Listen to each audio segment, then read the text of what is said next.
मौनी दिगंबर जी बाल्यकाल से ही पुरंदर साधु जीवन के प्रति आकर्षित थे। युवा अवस्था आते आते उनके भीतर आध्यात्मिक चेतना और प्रबल हो उठी। एक दिन वे कॉलेज से लापता हो गए।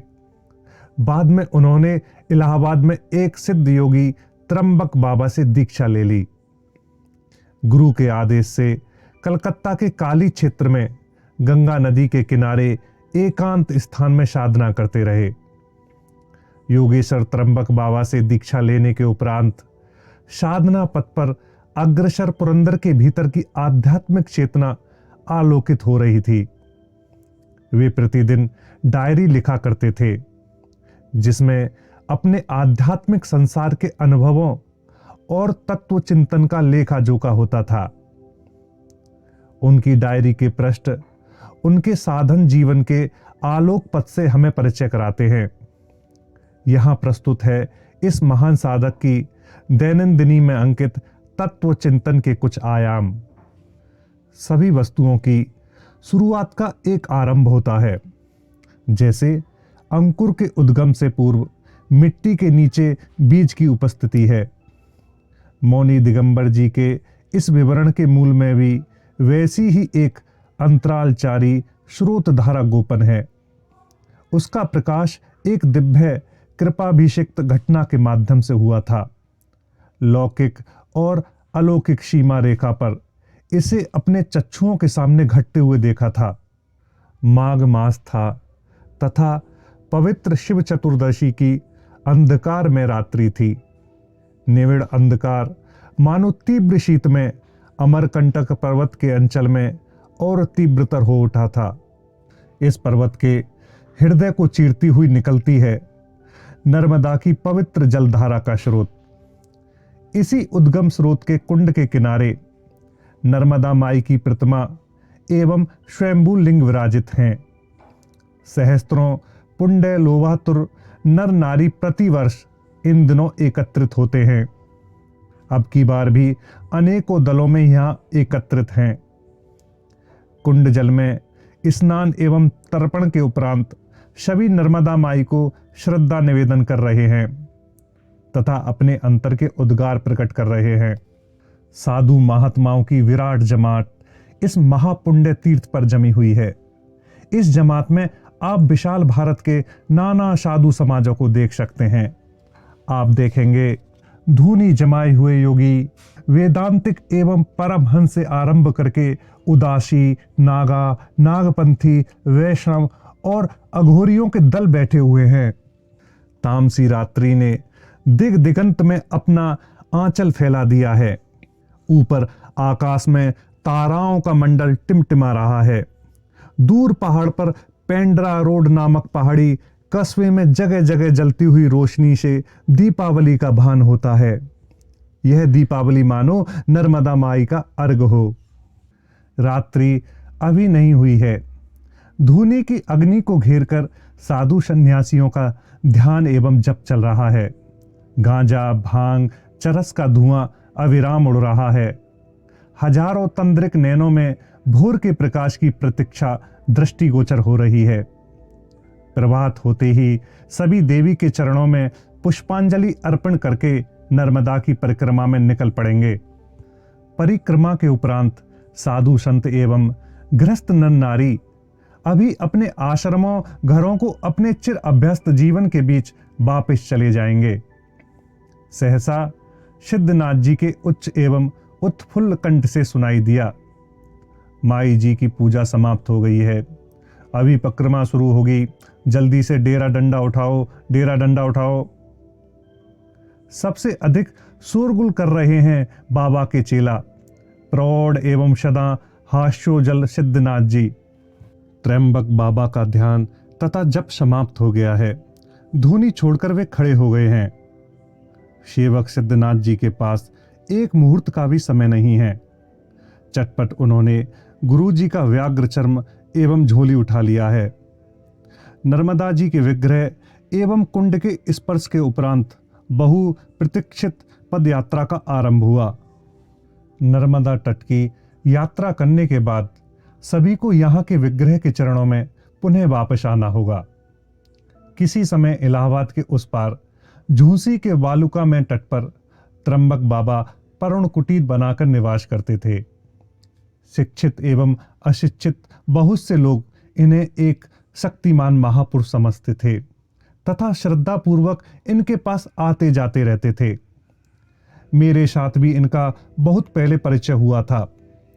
कैसे उनके स्नेह स्पर्श का लाभ प्राप्त हुआ था यह ध्यान नहीं, किंतु अवसर मिलते ही उनके पास चला आता था। अब की बार वे नर्मदा की परिक्रमा में निकले हैं। सुनते ही साथ हो जाने का लोभ हो गया। विलासपुर में एक कार्य था, इस कारण व्यवस्था भी आसानी से हो गई। रीवा राज्य एवं अमरकंटक काफी पास ही हैं। कुछ दिनों के अंदर ही मैं इस जमात के साथ हो जाऊंगा। नर्मदा के उद्गम से क्षीण धारा नीचे बहती हुई चलती है। सर्दियों में यह जलधारा लुप्त ही रहती है और इसको खोज निकालना बड़ा ही कठिन है। इसी के साथ पहाड़ के वक्ष स्थल से उतरकर मील पर मील हरित क्षेत्र का प्रसार है। नर्मदा की अंतः सलीला धारा इसको प्राण रसों से पुष्ट करती है। हरी घास का एक सुंदर गलीचा बिछाकर मानो अबोध बालकों का निरंतर आह्वान करती है। अमरकंटक से उतरता जा रहा हूं। इसी समय गंगाधर चटर्जी से सहसा साक्षात हुआ। ऐसे समय में तथा इस परिवेश में मुलाकात होने पर आश्चर्यचकित हो उठा। पास के एक बड़े वृक्ष के पास खड़े हैं। साहिबी सूट पहने हुए हैं तथा शरीर पर आभिजात्य वर्ग की स्पष्ट छाप है। मुंह में तिरछी पकड़ी हुई टोबे को पाइप पड़ी है। कौतूहल पूर्वक वे चिमटाधारी नग्न अर्धनग्न एवं भस्म भभूत रमाए हुए साधु सन्यासियों के दल को देख रहे हैं। पहले जैसे आज भी उनके पतले होठों पर वक्र हंसी है। नाम लेकर पुकारते ही दौड़े आए। गंगाधर बाल्यकाल के मेरे घनिष्ठ बंधु हैं। प्रवासी बंगालियों के बीच उनके परिवार की काफी प्रतिष्ठा है एवं गणमान्य पुरुषों से परिचय भी काफी है। काफी दिनों से उनसे साक्षात नहीं हुआ था। सुना है विलायत से बैरिस्टर होकर वापस आए हैं और इलाहाबाद हाई कोर्ट में काफी अच्छी तरह धाक जमा ली है। दोनों हाथ बढ़ाकर गंगाधर ने मुझे शय स्नेह पकड़ लिया। विस्मय पूर्वक उसने स्मरण दिलाया, कितने दिनों के बाद मुलाकात हुई बता दो। तुम्हारी कोई खबर भी नहीं पा सका। सोचा था बिल्कुल कलकतिया हो गए होंगे। फिर यहाँ इस बेस में क्या कर रहे हो? कंधे पर एक झोला झुलाते हुए तथा हाथ में इतना बड़ा चिमटा और सबल लिए ठक ठक करते हुए कहाँ जा रहे हो? हंसकर कहा, नर्मदा की परिक्रमा में। हाथ का चिमटा यह मेरा नहीं है, त्र्यंबक बाबा महाराज का है। चिमटा छोड़कर चलने का कोई उपाय नहीं है, कारण रात में धूनी की अग्नि इसी से प्रज्वलित करनी होती है एवं दिन में शिष्य तथा सेवक लोग चिमटा तथा सबल से ही कंदमूल खोजकर निकालते हैं तथा खोदकर बाहर करते हैं। गंगाधर ने पुनः कहा, वे करें, इसमें मुझे कोई आपत्ति नहीं है, किंतु तुम किस तरह इन लोगों के साथ जुड़ गए हो? साधु होगे क्या? भाई ऐसा भाग्य तो मेरा नहीं हुआ है, फिर भी अब की बार इस तीर्थ यात्रा का लोभ नहीं छोड़ पाया। इसके अलावा पता नहीं कैसे नर्मदा माई ने इस बार बहुत अधिक आकर्षण किया है, किंतु अमरकंटक के इस कंटक वन में तू कौन सी बैरिस्टरी कर रहा है बताओ? एक बंधु अस्वस्थ हैं, पेंडरा रोड के सैनिटोरियम में रह रहे हैं, उसे ही देखने इधर आया था। सुना परिक्रमा के लिए अमरकंटक में साधुओं की विशाल जमात इकट्ठी हुई है तथा मेला लगा हुआ है। कौतूहल जागृत हुआ, इसी कारण एक जीप लेकर निकल पड़ा। पहाड़ के नीचे तक काम करने के लिए एक गाड़ी का रास्ता इन दोनों तैयार हुआ है, उसी से तो आ सका। गंगाधर ने जवाब दिया, समझता हूं कि अब पेंड्रा रोड वापस चले जाओगे। बात तो ऐसी ही थी, फिर भी यहाँ की सारी बातें देख सुनकर सहसा एक विचार मन में उठा है, इन सभी के साथ पर्यटन में निकल पड़ने में क्या बुराई है। ऐसा कैसे संभव है रे? सुनता हूं तुम्हारी प्रैक्टिस काफी बड़ी हुई है। इन दिनों की परिक्रमा से क्या क्षति नहीं होगी? इसके अलावा बिना सूचना दिए सहसा 2-3 मास के लिए निकल पड़ोगे। घर में स्त्री पुत्र भी तो रहते हैं, वे तो आशंका में मर जाएंगे। नहीं भाई, यह बात उचित नहीं है। देखता हूं बाल्यकाल की लापरवाही तुम्हारे अंदर रह गई है। संसार की बाधा संसारी लोगों को माननी पड़ती है रे। नहीं रे, ये सब कोई बाधा मेरे साथ नहीं है तो केवल अपने मन की ही बाधा। देखो, व्यवसाय के प्रसार पर मैंने कोई ध्यान नहीं दिया, वह तो अपने आप ही बढ़ गया। तुम तो जानते ही हो, मेरे पिता तथा पितामह काफी दूरदर्शी थे। अपने खा पी कर भी मेरे लिए काफी कुछ छोड़ गए हैं। मुझे परिश्रम करने की बहुत आवश्यकता नहीं है। इसके अलावा मैं भी कम बुद्धिमान नहीं हूँ, इसका प्रमाण भी है। अर्थात विवाह भी अब तक नहीं किया है। कुछ भी हो, इतना कष्ट क्यों सहेगा, बता दो। नहीं भाई, मैंने निश्चय कर ही लिया है, तुम्हारे साथ ही निकल पड़ूंगा। एक नवीन प्रेरणा से कौतूहल जाग पड़ा है, शुद्र मात्र कौतूहल। तुम्हारे लाइन की बात इसमें कुछ भी नहीं है। भाग रंडे जीवन का स्वाद एक बार देखूंगा। अपने बाबा महाराज से चटपट अनुमति ले ले भाई। गंगाधर हम लोगों के साथ ही पदयात्रा में मस्त था। रास्ता चलने के दुस्सह नशे ने मानो उसे ग्रस लिया है तथा उसके ही नर्मदा के बालूका में तट तथा जलधारा के प्रति भी उसका एक अहेतुकी अनुराग भी बढ़ गया है। चलते चलते उस दिन मंडली के सभी चंदौनी के विख्यात मंदिर के सामने उपस्थित हुए। श्वेत संगमरमर का एक विशाल शिवलिंग वहां स्थापित है। इस स्थान के साथ बहुत से सिद्ध साधकों की स्मृतियां जुड़ी हुई हैं। नर्मदा के घाट पर स्नान करके बिल्व पत्र लेकर सभी पूजा अर्चना समाप्त कर रहे हैं। अकस्मात गंगाधर के मन में न जाने क्या विचार आया।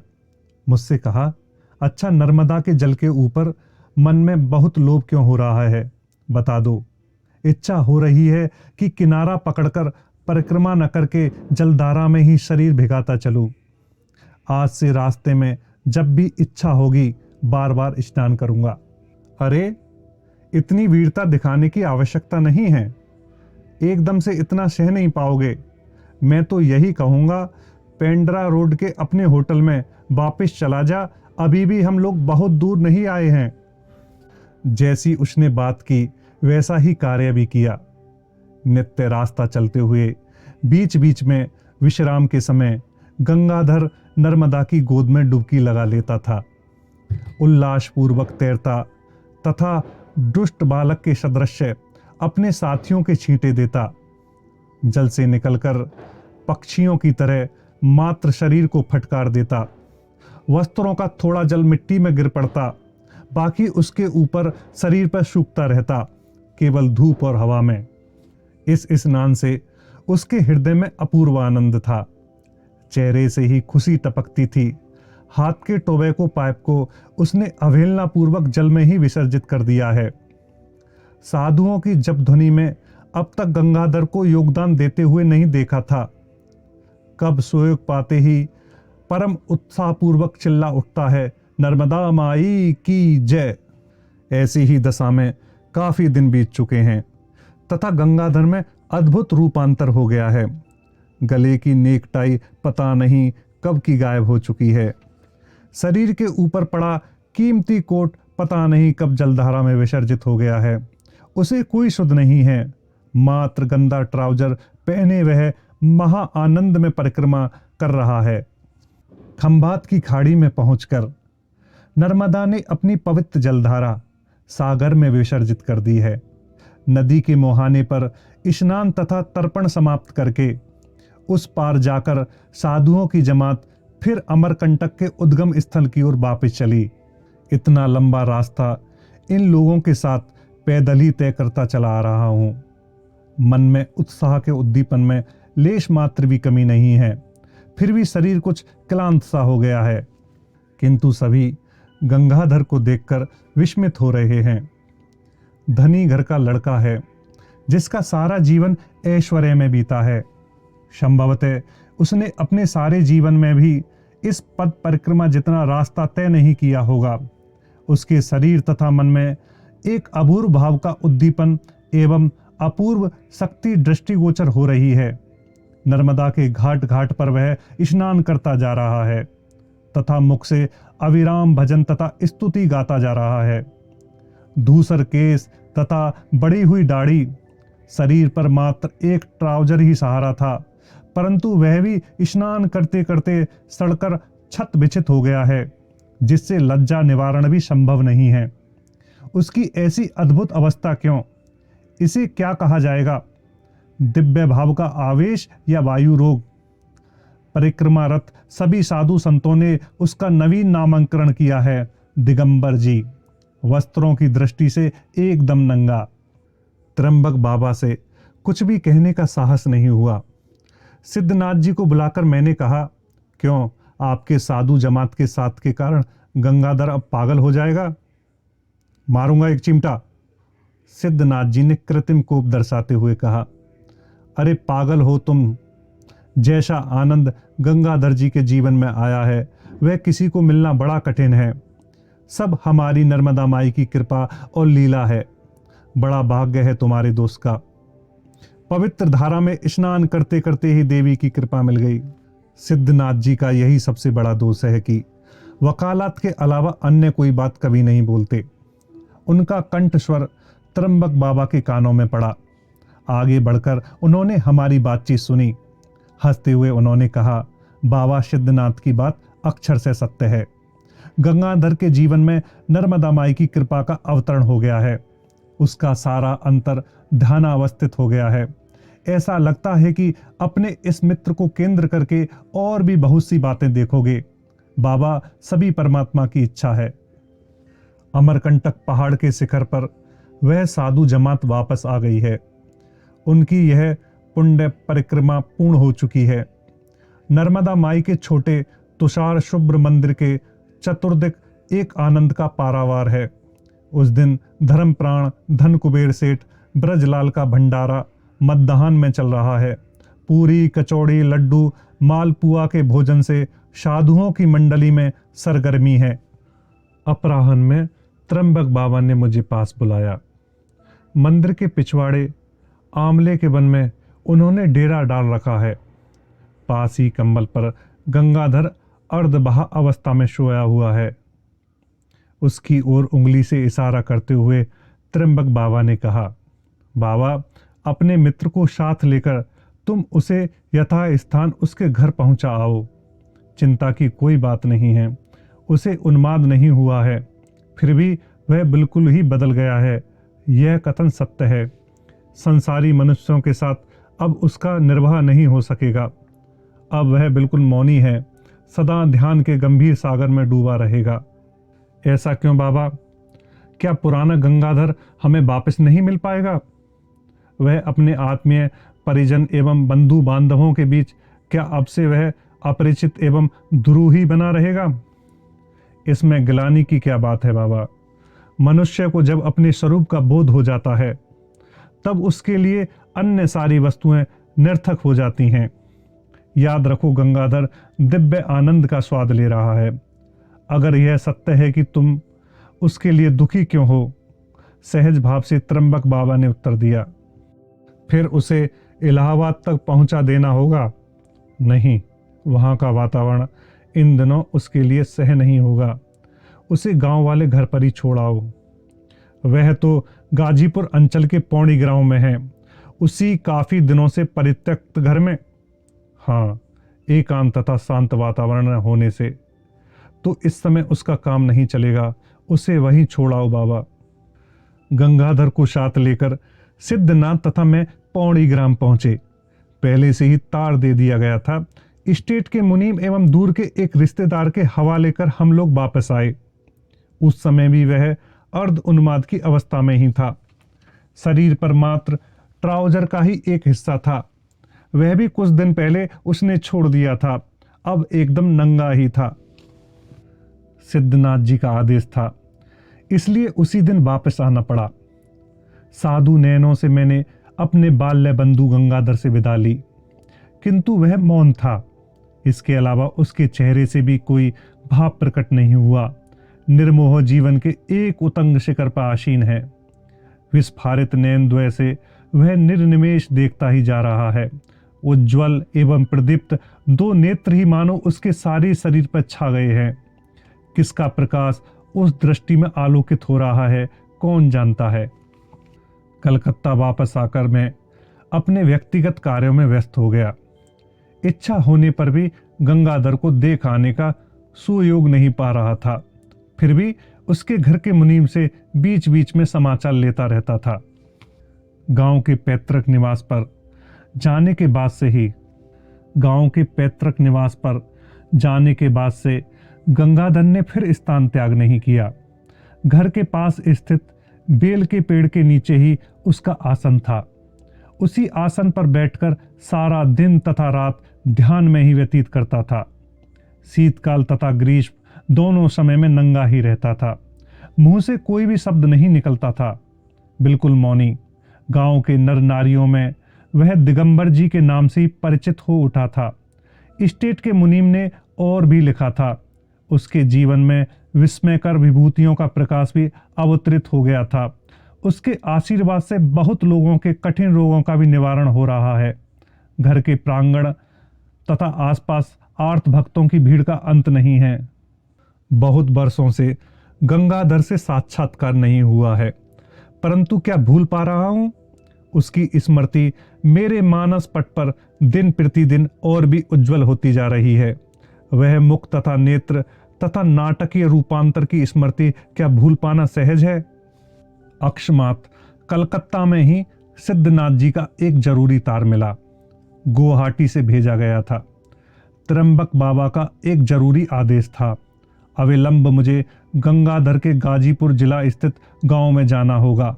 वहां से उसे लेकर बाबा के अनन्य भक्त हिरण्य सर्किल के गुवाहाटी वाले बंगले पर पहुंचाना होगा। नंगे भावाविष्ट साधक गंगाधर के शरीर पर चादर ओढ़ाकर किसी तरह उसे साथ लेकर गुवाहाटी पहुंचा। बंगले पर पहुंचकर विश्राम या देरी करने का आदेश नहीं था। सिद्धनाथ पहले से ही नदी के घाट पर नाव लेकर प्रस्तुत थे। थोड़ा हंसकर उन्होंने मेरी अभ्यर्थना की। तरंग विक्षुब्ध ब्रह्मपुत्र नदी के बीच में अपरूप महिमा के साथ स्थित है शैल तीर्थ उमानंद भैरव का स्थान। नौका छूटने के कुछ देर बाद उस स्थान पर जा लगी। त्र्यंबक बाबा अपनी आनंद घन मूर्ति लिए पहले से ही घाट के सामने उपस्थित थे। परम स्नेह से उन्होंने हाथ बढ़ाकर गंगाधर के भाव कंपित शरीर को पकड़ लिया। पहाड़ के ऊपर क्षुद्रायतन मंदिर है। कुछ कदम आगे जाने के बाद मंदिर के गर्भ में स्थित अंधेरी कोठरी में उतरना पड़ता है। त्र्यंबक बाबा गंगाधर का हाथ पकड़कर चल रहे हैं। वह भी निर्वाक मंत्र मुग्ध जैसे चला जा रहा है। गर्भ मंदिर में प्रवेश करने के साथ साथ गंगाधर के कंठ से एक भीम भैरव हुंकार सुनाई पड़ा। मौनी ने मानो अपनी अनुभूति की भाषा खोज ली है। दोनों हाथ ऊपर की ओर उठाकर वह स्तंभित खड़ा है। दोनों नेत्र जैसे उद्दीप्त हैं तथा सारे शरीर में प्रबल स्पंदन है। मुंह से बम बम का गंभीर घोष निकल रहा है। सामने ही एक व्याघ्र चर्मासन बिछाया हुआ है। त्र्यंबक बाबा ने उसे आसन पर बिठा दिया। कुछ ही क्षणों में मंदिर के गर्भ में एक परम प्रशांति का वातावरण छा गया। गंगाधर धीरे धीरे ध्यान के अतल सागर में निमग्न हो गए। उसके चेहरे से दिव्य ज्योति की आवा फूट रही है, मानो समग्र चेतना भास्वर होकर निष्कल दीपशिखा जैसी जल उठी है। मेरे मनोलोक पर एक के बाद एक विस्मय का धक्का पड़ रहा है। कितने आश्चर्य की बात है कि सारी देवी घटनाएं मेरे बंधुवर्ग गंगाधर को केंद्र करके चल रही हैं। मंदिर से बाहर आकर मैंने सिद्धनाथ जी की शरण ली। प्रश्न किया, भाई मामला क्या है? सारी बातें खोलकर बताइए। अकस्मात यह आपका टेलीग्राम कैसे, क्यों इतनी जल्दीबाजी करके इतनी दूर से गंगाधर को ले आया गया? वह आकर इस तरह समाधिस्थ क्यों हुआ है? इसका रहस्य क्या है? सिद्धनाथ जी सबल प्राण तथा सदानंदमय पुरुष हैं। आधा बंगला तथा आधा हिंदी में उन्होंने अब तक की सारी बातें विस्तार पूर्वक खोलकर बताईं। पूर्वी हिमालय के नाना अंचलों में घूमकर कुछ दिन हुए। सभी उमानंद भैरव पहुंचे। यहाँ के मंदिर गर्भ में घुसते ही त्र्यंबक बाबा ध्यानस्थ हो गए। महापुरुष की दृष्टि के समक्ष एक अलौकिक दृष्टि पथ का अनावरण हो उठा। उन्होंने अपने गंगाधर की ज्योतिर्मंडित मूर्ति को देखा। उसकी पीठ दीर्घ जटाओं से लदी हुई है तथा दोनों चक्षुओं से योग सिद्धि की दिव्य द्युति निकल रही है तथा पूरे स्थान के अस्फुट ओंकार नाद ध्वनित हो रहा है। आकाश में, हवा में तथा ब्रह्मपुत्र के उर्मिल कल्लोल में भी निरंतर गंगाधर के कंठ से अपरूप ध्वनि ओम ओम ओम निरंतर तरंगित हो रही है। शक्तिधर योगी त्र्यंबक बाबा की दृष्टि निमेष मात्र में गंगाधर के अपने ग्राम स्थित साधन आसन की ओर प्रसारित हो गई। इस दृष्टि ने उसके वर्तमान एवं पूर्व जन्म के जीवन क्षेत्र का भी भेदन कर दिया। गंभीर स्वर में महापुरुष ने कहा, अरे यहीं इसी स्थान पर, इसी आनंद भैरव मंदिर में ही गंगाधर की साधना का अपना स्थान है। यहीं की भूमि में, आकाश में तथा वायु में उसने अपने पूर्व जन्म की अष्ट सिद्धियों का ऐश्वर्य रख छोड़ा है। पूर्व जन्म के सिद्ध आसन पर वह सदा ही प्रणव मंत्र का उच्चारण करता था। वही मंत्र, वही स्पंदन अभी भी यहाँ अविरक्त तरंगित हो रहा है। अब की शीघ्र ही उसे बुला लो, यहीं बैठकर उसके इस जीवन के सारे अभिष्ट का लाभ हो। कमंडल से थोड़ा जल लेकर घर घर करते हुए गले को सिंचित करने के बाद सिद्धनाथ जी ने हंसकर कहा, अरे बाबा, इसलिए ही तो हमने तुमको तार भेजा और इतना कांड यहाँ हो रहा है। गंगाधर की यह गंभीर ध्यानावस्था एवं समाधि महासमाधि के रूप में परिणत हो गई है। ब्रह्मरथ के पथ के प्राणवायु का उत्क्रमण हो गया।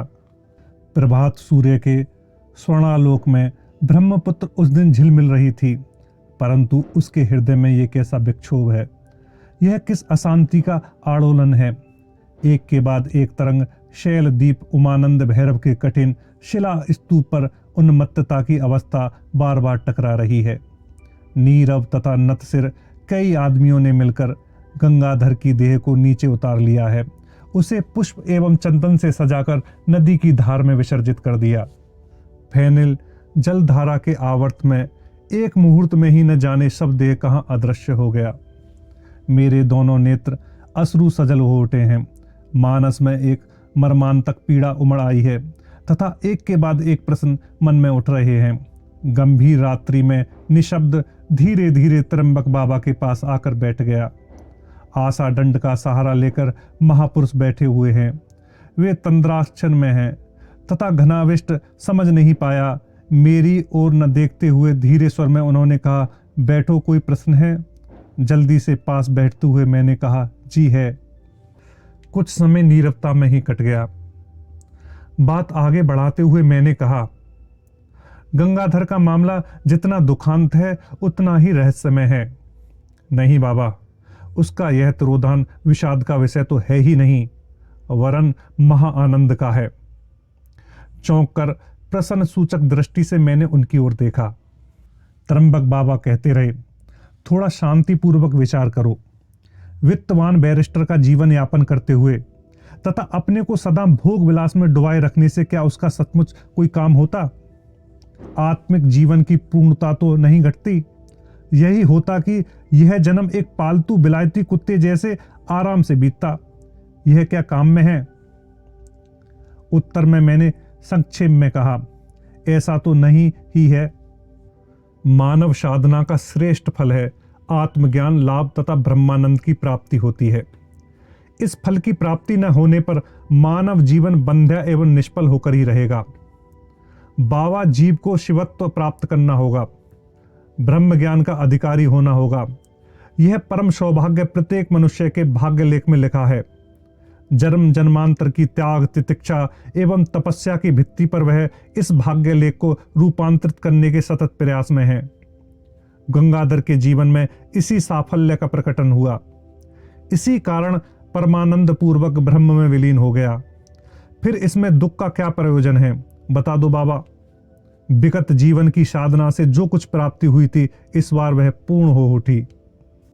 मैंने जिज्ञासा की, एक बात बार बार मन में आती है, नर्मदा के जल में किस अलौकिक शक्ति का बीज है यह तो मैं नहीं जानता, परंतु यह बात तो सत्य ही है कि उसी का पवित्र स्पर्श पाकर ही गंगाधर का यह अद्भुत रूपांतर हुआ था। सोच रहा हूं यह अद्भुत कांड किस तरह संभव हुआ। असल बात क्या है जानते हो बाबा? मनुष्य की मुक्ति प्रधानतः उसके प्रारब्ध के खंडन के ऊपर निर्भर करती है। पुण्य लगन एवं पुण्य स्थान का प्रभाव भी कुछ कम नहीं है। गंगाधर के संबंध में देखा गया, उसका प्रारंभ शेष हो आया था। पुण्य सलीला नर्मदा के स्थान तथा तर्पण से उसके जीवन में मानो एक सहारा मात्र मिल गया। तामसी निद्रा शेष हो गई। उसका जीवन एक आत्मिक ज्योति से उद्भासित हो गया। उसके बाद उसका सारा अभिष्ट सिद्ध हो गया। मैंने प्रश्न किया, फिर क्या समझूं? इस तीर्थ के स्पर्श से ही गंगाधर के अंदर यह आश्चर्यजनक रूपांतर हुआ। बाबा, यह बात तो माननी ही पड़ेगी कि मनुष्य के अध्यात्म रूपांतर का सबसे बड़ा कारण उसके पूर्व जन्म की साधना और संस्कार तथा इस जन्म की गुरु कृपा है। किंतु यह संस्कार और गुरु कृपा एक विशेष लग्न तथा एक विशेष भूमि पर ही सक्रिय हो उठता है। अमरकंटक तथा नर्मदा तट पर उस दिन इसे प्रत्यक्ष देखा गया। अब तक यही सोचता था कि तीर्थ महात्म में शुद्ध भावुक भक्तों की कल्पना मात्र है। देव स्थान या कोई भूमि विशेष ऐसी जागृत हो सकती है या ऐसे इंद्रजाल की सृष्टि कर सकता है, ऐसा मैंने कभी विश्वास नहीं किया था। अब भी यह आश्चर्यजनक ही लग रहा है कि किस तरह यह संभव होता है। आशा दंड को आसन पर रखकर मेरी ओर उन्मुख होकर त्र्यंबक बाबा बैठ गए। शांत स्वर में उन्होंने कहा, इसमें आश्चर्य की कोई बात नहीं है। तीर्थभूमि मातृभूमि नहीं है, वह तो जागृत तपस्या लोक है। युग युगांतर से बहुत से सिद्ध साधक इस भूमि पर मंत्रों का उच्चारण करते रहे हैं। इससे प्रत्येक धूलिकण आकाश तथा वायु चैतन्य में उठता है। ब्रह्मज्ञ पुरुष का स्पंदन तथा उसकी तपस्या द्वारा प्रदीप्त ताप वहां बराबर रहता है। जो स्थान स्वयं ही चैतन्य में है वह मुक्तिकामी मनुष्य का चैतन्य क्यों नहीं जगा सकेगा। उन्मुक्त मन से एवं श्रद्धापूर्वक मुमुक्षु होकर वहां तपस्या पर बैठो, स्वयं अनुभव करोगे कि सारी सत्ता पर दिव्य आनंद की तरंग खेलती मिलेगी। मैंने प्रश्न किया, मंत्रों की वह शक्ति, वह गूंज, तपस्या का वह स्पंदन तथा ताप किस तरह युग युग में अव्याप्त रहता है? क्यों, क्या तुम्हारे आधुनिक पदार्थ विज्ञान में क्या यह नहीं बताया कि सृष्टि के किसी भी उपकरण का पूर्णतः लय कभी नहीं होता? वस्तु का रूपांतरण होता है, सूक्ष्म से सूक्ष्मतर होता जाता है, परंतु उसका अस्तित्व तो रह ही जाता है। जी हाँ, यह बात तो ठीक है। तपस्या का ताप भी इस प्रकार चिर अक्षय रहता है। इस देश के तीर्थ तथा सिद्ध पीठों में यह ताप चिर विराजमान है। तुम्हारे भीतर की प्रस्तुति ठीक होने पर इसका प्रभाव सक्रिय हो उठता है। तुमने स्वयं भी तो नर्मदा के पीठ स्थान अमरकंटक का प्रभाव देख लिया है। गंगाधर के जीवन में चैतन्य के प्रकाश का अवतरण हो गया। जैव जीवन से निकलकर वह एक मुहूर्त में सैव जीवन के द्वार पर आ उपस्थित हुआ। यहां आकर भी तुमने प्रत्यक्ष देखा है किस तरह गंगाधर ने अपने पूर्व जीवन की साधना के सूक्ष्म स्पंदन को ढूंढ लिया। इतनी लंबी अवधि के बाद उमानंद भैरव की जागृत पीठ पर उसकी पूर्व संचित साधना उसके लिए ही उसकी अपेक्षा में थी। यहां पहुंचते ही गंगाधर को अपना ताप एवं स्पंदन पहचान लेने में एक मुहूर्त का भी विलंब नहीं हुआ। उसके भीतर ही डूबकर उसने अपनी परम मुक्ति का वह साधन कर लिया। सहज भाव से त्र्यंबक बाबा ने सूक्ष्म लोक के इस अपूर्व तथ्य की प्रस्तुति की और उसके बाद बिल्कुल मौन हो गए। पहाड़ पर तथा नदी के तट पर स्थित वन में अंधकार फैल गया है। भीम भैरव गर्जन के साथ उत्ताल ब्रह्मपुत्र इस शेष पीठ पर बार बार थपेड़े दे रही है। सिर के ऊपर का आकाश मानो एक सीमाहीन अतल स्पर्शी पारावार बना हुआ है।